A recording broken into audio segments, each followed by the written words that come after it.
경제 소식을 빠르고 친절하게 전달해 드립니다. 오늘 경제 이슈는 허준영 서강대학교 경제학부 교수와 함께 짚어보겠습니다. 교수님 어서 오세요. 어서 오십시오. 자, 오늘 밤에 좀 반등이 나오긴 했습니다만 앞서서 영상에도 나왔지만 하루 전에 엔비디아가 10% 하락을 보이면서 우리 국내 증시의 반도체주들도 휘청했단 말이죠. 엔비디아 주가가 이렇게 갑자기 크게 빠진 이유, 배경이 뭡니까? 전반적으로 AI 업계의 업황이 어떨 것이냐가 굉장히 중요한 것 같은데요. 지금 엔비디아가 사실은 최근에 AI의 열풍에 힘입어서 굉장히 빠르게 주가도 오르고 매출도 나오고 있는 상황인데 이것이 얼마나 지속될 것이냐. 또 다른 편으로 보면 사실은 최근 들어서 엔비디아가 굉장히 많이 오른 게 좀 밸류에이션 부담이라고 하죠. 이미 너무 펀더멘털에 비해서 가격이 많이 오른 게 아니냐라는 이제 의구심도 약간 있는 상황에서 저번 주와 최근에 있었던 일들을 보면 TSMC라고 하는 이제 반도체 위탁 생산하는 대만 기업이 최근 들어서 올해 실적, 나머지 실적들이 이렇게 좋지 않을 거다라고 약간 하향 조정을 한 부분도 있고, 그리고 ASML이라고 하는 이제 반도체 노광 장비라고 하죠. 반도체 위에다가 회로도를 빛으로 새기는 그런 노광 장비를 만드는 네덜란드 회사가 또 실적 조정을 실적이 올해 그렇게 좋지 않을 거다라고 얘기한 부분, 이런 부분들이 전반적으로 맞물려서 이제 AI가 생각보다 우리가 너무 조금 그동안 열심히 달린 것이 아니냐, 시장의 어떤 상승세 이상으로 조금 주가가 조금 달린 것이 아니냐, 이런 것들에 대한 아무래도 조금 의구심이 있었던 부분인 것 같습니다. 그러니까 이번 충격으로 지금 국내 증시도 좀 휘청했는데 삼성전자가 7만 6천 원 선까지 떨어졌고 또 SK하이닉스 17만 1,600원 선에서 하락 마감을 했습니다. 또 한미반도체 같은 경우는 6% 넘게 급락했거든요. 그러니까 이런 좀 흐름이 계속 갈 거라고 보세요. 어떻습니까? 그 AI 산업 자체에 대해서는 사람들이 여전히 성장세는 네. 예상하고 있는 것 같아요. 다만 그 성장세가 시장의 예측보다 조금 더뎌질 때, 혹은 어떤 산업이라는 게 그 산업의 발전 초기에는 성장세가 빠를 수밖에 없는데 갈수록 이제 천천히 성장을 할 수밖에 없는 게 사실은 어떤 경제학적인 생리거든요. 그런데 반대로 생각해 보면 AI 같은 경우도 저희가 검색 엔진 생각해 보시면 아실 수 있을 것 같아요. 처음에는 텍스트로 검색을 하시다가 그 다음에 이미지 검색이 가능해졌고 예. 그 다음은 영상 검색이 가능해졌죠. 이것이 AI에서도 그대로 일어나고 있거든요. 지금 처음은 저희가 텍스트로 텍스트를 만들어줘라고 AI에게 시켰다면 그 다음에는 텍스트로 어떤 동영상이나 아니면 이미지를 만들어줘까지 최근에 오고 있는데요. 그러면 그럴수록 사실은 더 많은 반도체가 필요하고 더 많은 컴퓨팅 파워가 필요하게 됩니다.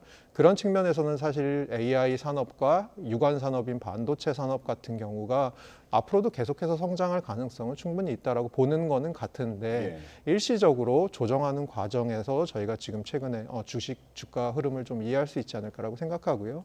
관련해서는 우리나라 기업들이 최근 들어서 삼성도 여러 가지 이슈, 특히 공정의 이슈상 그 엔비디아 쪽에 좀 발열 이슈 같은 것들 때문에 엔비디아 반도체 자체가 조금 GPU 자체가 발열이 좀 많이 되는데 삼성이 최근 들어서 거기에 대해서 좀 발열이 많이 나는 공법을 사용하고 있었어요. 근데 이런 것들에 대해서 조금 개선하려는 움직임이 물밑에서도 조금 보이고 있는 것 같아서 그런 부분들에 대해서는 최근 들어서 AI발 반도체에서 하이닉스가 굉장히 많이 차지하던 부분들이 삼성전자가 차후에 조금 더 치고 나갈 수 있는 부분 저는 있다고 보기 때문에 그런 부분들에 대해서 이 두 기업이 전반적으로 우리나라 AI 반도체도 조금 올 한 해는 끌어나갈 수 있는 부분, 중장기적으로 적어도 올 한 해 정도는 이런 기업들의 업황은 조금씩 나아지는 방향으로 가지 않을까, 이거 관련해서 말씀드립니다. 예. 네. 작년까지 사실 2차 전지, 전기차 쪽 흐름을 보면 어쨌든 전기차가 점점 더 많이 사용이 될 것이다라는 전망 속에서 성장을 쭉 하다가 예상보다는 수요가 둔화된다라는 또 전망 속에서 분석 속에서 주가가 크게 떨어지지 않았습니까? 그러면 이 AI와 관련된 특히나 또 반도체주 같은 경우도 그러한 쇼크, 충격이 올 수 있는 가능성도 있는 겁니까? 그럴 가능성은 충분히 있죠. 근데 이제 전기차도 그렇고 AI도 그렇고 비슷하면서 좀 다른 점은 저는 있다고 생각하는 건, 전기차 같은 경우는 사실 기존에 저희가 쓰던 가솔린 차량들이 있지 않습니까? 여기서 전기차 시장으로 나아가는 과정에서 전기차 시장이 대중화되기 직전에 저희가 보통 캐즘이라고 많이 표현을 하죠. 직전에 일시적으로 겪는 어떤 성장통인 것인지라는 부분이 있는데 AI라고 하는 것은 사실 이전에 있던 것들과는 아주 다른 AI를 대체할 만한 이전의 기술들을 저희가 생각해 보면 그런 것들은 사실 없지 않습니까? 뭐 가장 이전의 것을 찾아보면 통신혁명, 인터넷혁명인데요. 그것과는 아주 본질적으로 다른 것이 있기 때문에 그런 부분들에 대해서 AI와 전기차, 이 부분들, 반도체와 2차 전지 부분을 동일선상에 또 놓고 생각하는 것은 약간 또 어려운 부분도 저는 있다고 생각합니다. 예. 자, 국내 증시 계속해서 좀 이어가 보면 24일부터 LG 이노텍을 시작으로 지금 전자업계 실적 발표가 줄줄이 이어집니다. 다음 주는 또 삼성전자나 삼성전기의 실적 발표도 앞두고 있는데 좀 어떻게 보세요? 여러 의견이 있더라고요. 배터리와 반도체가 다른 흐름을 보일 것이다. 어떻게 보십니까? 그러니까 말씀드린 대로 반도체 업체들은 최근 들어서 어쨌든 간에 가격 측면에서도 메모리 반도체 가격이 좀 올라가고 있고 수출 물량도 조금 늘고 있고 그래서 물량과 가격이 다 늘고 있고 그리고 저점을 지나서 이제 반등을 하고 있는 상황인 것 같아서 실제로 삼성전자가 1분기 실적 속보치 낸 거 보면 사실은 시장의 예상보다 시장은 뭐 3, 4조 정도 영업이익을 생각했는데 실제로 나온 건 6조가 좀 넘는 영업이익이 나와서 사실은 그런 부분들에 대해서 삼성이나 SK 하이닉스 같은 반도체 업체들의 실적은 괜찮을 거다라고 보는 반면에 배터리 같은 경우는 아까 우리 앵커께서도 지적해 주셨지만 2차 전지 쪽은 아무래도 최근 들어서 전기차 글로벌 수요가 조금 둔화되는 부분이 있고 물론 이것들이 올 말로 가면서 전기차 신차들이 이제 포드에서 나오고 뭐 이런 것들이 있기 때문에 아무래도 미국 시장이 조금 배터리 업종에서 2차 전지 업체에서는 중요한 게 IRA라고 하는 인플레이션 감축법 이런 것들을 통해서 사실은 미국 시장 내에서 생산을 해서 미국 시장에서 이제 그 자동차 업계에 공급하는 부분의 포션이 점점 늘어나고 있거든요. 그런 부분들에 대해서 조금 나아질 부분은 있겠지만 당장은 좀 어두운 터널을 지나고 있는 것이 아닌가라는 좀 양극화 서로 다른 흐름을 보일 것으로 보입니다. 예. 눈을 좀 해외로 돌려보겠습니다. 이제 우리뿐 아니라 이번 주에는 미국의 빅테크 기업들의 실적 발표도 이어집니다. 아무래도 이런 빅테크 기업들이 반도체를 AI를 많이 사용해야 뭐 삼성전자, SK하이닉스 더 잘 나갈 텐데 AI 수요의 바로미터가 될 것이다라는 얘기가 있거든요. 어떻게 전망하고 계십니까? 그러니까 전반적으로 실적은 지금 시장의 예상을 보니까 사실 이제 오늘도 미국 주가를 보니까 이제 실적 발표 이전에 좀 기대감 같은 것이 반영된 부분도 일찍 있는 것 같고 일부 있는 것 같고 해서 사실은 실적이 테슬라는 좀 다릅니다. 테슬라는 지금 심지어 오늘 무슨 얘기까지 했냐면 올 하반기에 전반적으로 이제 판매 가격을 좀 낮추겠다. 이것들이 전반적으로 전기차 시장의 부진이나 수요 감소 등과 관련이 있는 것 같아서 테슬라는 조금 다른 얘기지만 메타나 뭐 마이크로소프트 같은 회사들은 최근에 말씀하신 대로 AI 쪽에 투자를 굉장히 하고 있고 그쪽 투자에 대해서 사실 시장의 기대가 좀 있는 상태 그리고 실적도 조금씩 그 관련해서는 쌓이고 있는 상태이기 때문에 실적이 나올 거는 같습니다. 다만 시장의 기대치에 필적할 만한 실적이 나올 것인가가 조금 이슈인 것 같아요. 특히 주식시장, 주가 측면에서는 그런 것 같습니다. 시장의 기대가 좀 있는 상태이기 때문에 이것에 합당한 실적이 나오느냐, 그것이 결국 향후 이런 기업들의 어떤 주가 흐름에 영향을 줄 것 같고 최근 들어서 어쨌든 간에 미국의 주식시장이 이런 기업들, M7이라던가 아니면 반도체, 특히 AI 관련된 기업들의 중심으로 미국 시장이 굉장히 주식 가격이 좀 올라온 측면이 있기 때문에 전반적인 주식 가격에도 이런 M7 기업들의 실제 실적이 시장의 기대치와 부합하느냐 혹은 하회하느냐 이것이 굉장히 중요할 것 같습니다. 그 오늘 뭐 그 뉴욕 증시의 흐름도 보면 좀 일제히 다 상승을 했거든요. 특히 뭐 나스닥이나 S&P 500 같은 경우에 7일 만에 이제 상승 전환한 건데 아무래도 빅테크 실적에 대한 어떤 시장의 기대가 좀 반영이 됐다고 봐야 될까요? 그게 반영된 게 저는 좀 있다고 생각하고요. 좀 더 그 거시적인 관점에서 보면 이 글로벌리 중동의 지정학적 리스크가 최근 들어서는 약간 누그러지는 분위기. 그러니까 최근에 제가 서방 언론들을 열심히 보다 보니까 최근에 이스라엘과 이란 사이의 충돌을 형용하는 두 단어가 제한적, 상징적이더라고요. 그러니까 결국 뭐냐? 한쪽이 다른 쪽을 때리면 그 맞은 쪽이 반격을 하긴 하지만 상징적인 측면에서 반격을 하고 그렇기 때문에 제한적으로 반격을 한다. 그 얘기는 뭐냐? 결국은 둘 다 전면전으로 확전되는 것에 대해서는 조금 몸을 사리는 분위기다라는 것, 이것들을 이제 시장이 보게 되는 것이죠. 그런 측면에서는 중동의 지정학적 리스크가 조금 사라지는 부분도 최근에 시장의 흐름, 특히 오늘의 시장의 흐름엔 좀 영향을 준 부분이 있는 것 같고요. 그리고 아까 앵커께서 말씀하신 대로 지난주에 주말에 한 10% 정도 주가가 빠졌던 것들에 대한 반발 매수도 약간 있는 것 같습니다. 실제로 엔비디아 같은 경우는 오늘 4.5%가 올랐더라고요. 올랐더라고요. 네. 올랐더라고요. 그걸 보면 지난주에 한 10% 정도 빠졌던 거 주말에 이것들의 일부를 좀 대물림한 것이 아닌가라고 보입니다. 예, 어쨌든 또 연준의 금리 인하와 관련돼서 경제 지표 발표도 있을 예정이니까 이 부분도 어떻게 나오는지 지켜봐야겠고요. 자, 다음 소식으로 넘어가 보겠습니다. 어제 하이브의 내분 소식이 전해지면서 주가가 꽤 많이 빠진 것 같아요. 네, 하이브의 주가가 많이 빠질 때는 어제 한 10% 정도까지 빠졌는데요. 뭐 가장 중심에는 이제 하이브와 그 자회사인 어도어라고 하는, 사실 이제 저희 엔터테인먼트 업계는 워낙 창의성 이런 것들이 중요하기 때문에 예를 들어서 그 회사의 전체적인 경영을 하는 분의 입김이나 색깔이 이 그룹들의 개성에 영향을 미치면 안 되는 부분이 있기 때문에 또 그런 부분들에서는 자회사 시스템으로 많이 가거든요. 그래서 어도어라는 자회사가 결국은 이 뉴진스라는 그룹을 이제 걸그룹이죠. 5명으로 구성된 갖고 있는데요. 요 사이에 이제 분쟁이 있어서 하이브 측면에서는 어도어가 이거 독립하려고 약간 꼼수를 쓰는 것이 아니냐라는 얘기가 있었고, 어도어 측면에서는 다른 쪽에 있는 자회사가 지금 뉴진스의 컨셉 같은 것을 이제 모방함으로써 이런 것들에 대해서 문제 제기를 했더니 이제 어도어의 대표인 민희진 대표를 이제 사임시키려고 한다라고 이런 얘기들이 나오기 때문에 경영권 분쟁 같은 것으로 가는 것 같은데요. 예.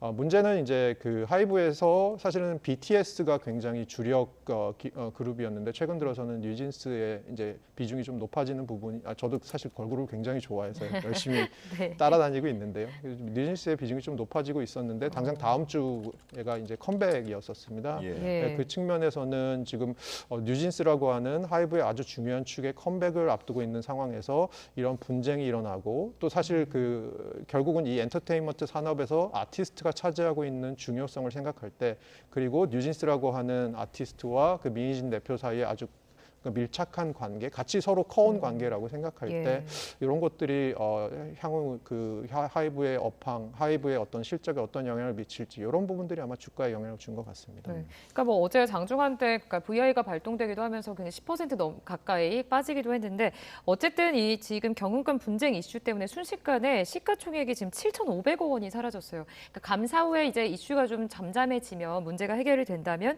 주가는 회복을 할 수 있을지도 좀 궁금하거든요. 근데 사실은 제가 방금 전에 말씀드린 대로 네. 저희가 이게 제조업이나 다른 업체랑 좀 다른 건 아티스트의 비중이 너무 큽니다. 그쵸. 그래서 이 경영권의 분쟁 과정에서 사실은 아티스트가 어느 정도의 이 상처를 입었을지, 혹은 아티스트들이 어느 정도의 뭐 자기의 음악을 하는데 조금 영향을 받았을지 이런 것들과 관련해서는 사실 이 분쟁이 마무리되더라도 상처가 얼마나 깊게 남는지 이런 것들이 사실은 이 분쟁이 얼마나 장기화될지에 대해서 영향을 줄 수도 있을 것 같고, 그 부분들에 대해서 이것이 완벽하게 봉합이 될 수 있을지 없을지 사실 그런 부분들에 대해서 영향을 줄 수밖에 없을 것 같고요. 특성이 그런 거 있더라고 하더라고요. 사실 어도어 입장에서는 뉴진스라는 컨셉을 만들고 잡은 것은 다 자기들이라고 생각하고 네. 자본을 이제 하이브에서 많이 댄 것인데, 결국은 그 자본이라는 것은 어떤 자본이랑 합종 연행을 해도 이렇게 이 아티스트의 창작권이 보장된다면 상관없다라고 생각하는 기류도 좀 있는 것 같아요. 그런 측면에서는 이 분쟁이 향후에 생각보다 좀 길어질 가능성 이런 것도 있지 않을까라고 생각하고 있습니다. 예, 뭐 엔터 쪽 투자하시는 분들은 이런 재계약이나 뭐 열애설, 그런 내분 소식 이런 것까지 신경을 써야 되니까 좀 뭐 제조업이나 다른 데 투자하는 것보다는 훨씬 더 좀 민감하게 움직일 필요가 있겠다라는 생각이 듭니다. 맞습니다. 예, 다음 소식 한번 보죠. 코코아 생산량이 줄면서 가격이 계속해서 오른다라는 보도 전해드리고 있는데, 롯데웰푸드가 다음 달부터 가격을 올릴 예정이었다가 정부 요청으로 인상 시기를 늦췄다고요. 네, 맞습니다. 지금 코코아 선물 가격 톤당 보면 이게 한 최근 수십 년 동안 톤당 한 $2,000 정도에 있던 게 최근 들어서 제가 검색을 해보니까 11,461달러 어제 기준으로 그렇더라고요. 이게 그러니까 평소의 가격과 한 5배 정도 원료 가격이 넘게 오른 것으로 예. 보이고요. 그렇게 됐을 때 당연히 이 코코아를 정제해서 사용하는 초콜릿, 그래서 초콜릿이 들어간 제과류의 가격이 당연히 오를 수밖에 없는데, 그래서 롯데웰푸드에서 사실 저희가 잘 알고 있는 과자들, 뭐 초콜릿이라던가 아니면 초콜릿이 묻어 있는 스틱형 과자들, 뭐 이런 것들 유명한 것들의 가격을 뭐 100원에서 200원 정도 올리려고 했었는데, 최근 들어서 어쨌든 간에 우리나라 인플레이션 상황도 심상치 않고 가격이 올라가고 있는 제품들이 너무 많다 보니까 정부에서 그리고 이 과자들이 가지는 또 상징성 그리고 최근 들어서 뉴스를 통해서 코코아 가격 상승이 굉장히 많이 보도가 되면서 예. 이것들에 대한 관심이 좀 높아진 상황이니까 아무래도 이것들에 대해서 가격 인상을 좀 자제해달라고 당부한 부분 거기에 대해서 원래 5월에 가격 인상하려다가 6월로 한 달 정도 연기한 부분이 있는 것 같습니다. 그러니까 뭐 초콜릿 가격 보면서 저도 깜짝 놀랐거든요. 그러니까 다 오르는 그런 기분인데, 그러니까 정부가 가격 개입이 너무 지나친 거 아니냐, 그리고 또 총선이 끝나자마자 너무 이렇게 또 개입하는 거 아니냐라는 비판도 나오고 있거든요. 이게 그러니까 네. 비판도 비판이고요. 저는 또 하나는 이렇게 가격을 인상을 자제하는 것 같고 인플레이션을 낮추는 건 되게 힘들다고 생각합니다. 일시적이다. 일시적이고 저희가 두더지 잡기 게임이라고 보통 얘기를 하죠. 예. 한쪽을 치면 다른 쪽이 튀어나옵니다. 그리고 이것들은 일일이 1대1로 대응할 수 없는 사실 너무 많은 상품들이 비슷한 지금 원자재 가격의 상승이나 뭐 물류비 상승 이런 것들을 겪고 있기 때문에 사실 이렇게 해서는 사실 굉장히 힘들 것 같고요. 그리고 특히 뭐 저희 뭐 소주 가격을 인상하려고 하면 소주 가격을 잡기도 하고 예전에 그런 것들 많이 했었는데 예. 사실은 그렇게 했을 때 사후적으로 봤을 때는 그런 물품들의 가격이 사실 그렇지 않은 관리하지 않은 물품들의 가격보다 더 많이 오른 저희 예도 가지고 있고요. 그런 측면에서는 이런 가격 통제가 가질 효과는 다분히 상징적인 것이 아닌가라고 생각하고 있습니다. 예. 자꾸 뭐 오른다 하는 이야기만 전해드려서 우리 시청자분들한테 뭐 죄송한 마음이기도 한데 CJ 대한통운이 다음 달부터 편의점에서 접수하는 일반 택배 운임을 50원 또 인상한다고 밝혔어요. 정말 뭐 계속해서 오른다는 얘기만 전해드리는 것 같은데 생활물가 추가로 자극할 우려는 없을까요? 아무래도 생활물가 자극의 뭐 가능성도 있게 되겠죠. 지금 오르고 있는 게 단순히 뭐 편의점의 택배 가격만 오르고 있는 건 아니니까요. 생각해 보시면 편의점 택배 가격이 왜 오르느냐?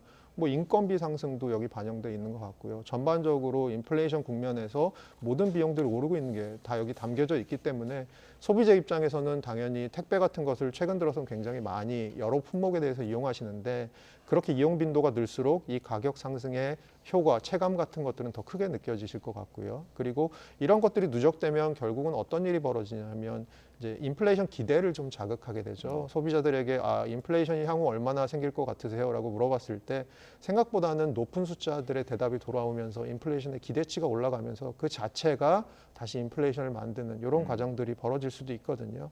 그런 측면에서 사실은 저희가 이 인플레이션 국면을 저희는 사실은 인플레이션이 가장 높았을 때 2022년에 6.3%까지 인플레이션이 갔었는데 미국의 한 9%, 유럽은 더 높았죠. 이런 거에 비해서는 낮다고 생각하는 수치였는데 지금 인플레이션이 내려오는 속도를 보면 저희가 지금 3%대 초반 3.1까지 내려왔으니까 6.3 대비 한 절반 정도 내려왔다고 볼 수 있는 것 같고요. 미국은 9.3까지 올라갔던 게 최근에 이제 3%대 초반으로 내려왔으니까 우리나라가 어떻게 보면 사실 인플레이션이 내려가는 속도가 조금 더딘 것 같아서 그런 측면에서는 소비자들이 전반적으로 느끼는 고통이라던가 이런 느껴지는 체감 물가의 상승은 조금 더 지속되는 느낌 그런 부분들에 대한 좀 걱정은 있습니다. 네, 자 끝으로 한 가지 이슈만 더 짚어보고 마무리를 해보도록 하겠습니다. 그러니까 요즘 이제 초고령 사회에 진입을 한 만큼 법정 어떤 정년 연령에 대한 이슈가 계속해서 나오고 있거든요. 지금 이런 이제 와중에 한 국내 철강업체가 정년을 만 61세에서 62세로 연장을 했습니다. 이게 보니까 60세에서 61세로 늘린 지 2년 만에 또 한 살을 더 연장한 거더라고요. 뭐 어떤 배경이 있을까요?